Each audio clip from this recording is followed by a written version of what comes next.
mission, I'ma get it. You know I be on the way. Yeah. You know I be on the way.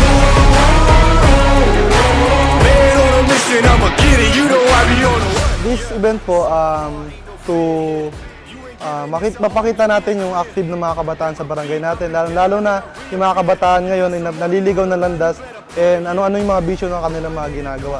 Sa tulong ng paglalaro ng mga iba't ibang sport, napapakita natin yung na pwedeng maging susunod na leader sa ating barangay. Sure, know the work. Ain't nowhere to hide. You ain't gotta see me come and keep me on your mind. Cause I be on the work. Yeah.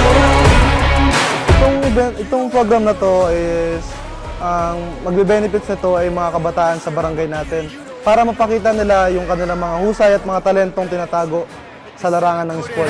Keep the team. I got a vision for the things you ain't believe. And here's the motto, hard work is over everything. It's that comeback.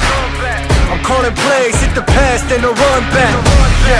Maliban sa sport, kaka-open lang ng e-learning library hub natin para sa mga kabataan na nais na mag-aral na walang pang-internet, lalo na ngayon sa sobrang init. Mas makakatulong yung e-learning library hub natin sa mga kabataan na kapos-palad na walang-wala talaga walang kakayanan para makapag-provide ng internet sa kanilang tahanan.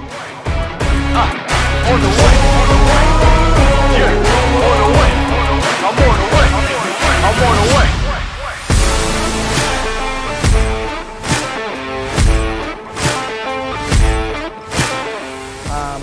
Para sa mga maglalaro sa barangay natin,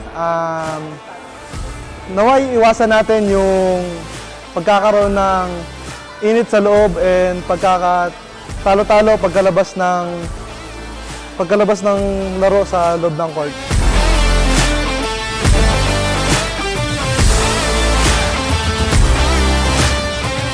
Para sa mga kabataan sa ating barangay, nawa-enjoy natin yung kabataan natin dito sa Barangay Malpitik, and kung ano man yung maitutulong ng SK or ng Sangguniang Kabataan is nandito kami and willing kami tumulong para sa inyo at makapagbigay ng magandang mga project para sa inyo. Dahil alam naman natin simulat sa una, lagi namin sinasabi, sigurado una ang kabataan, angat at panalo lahat.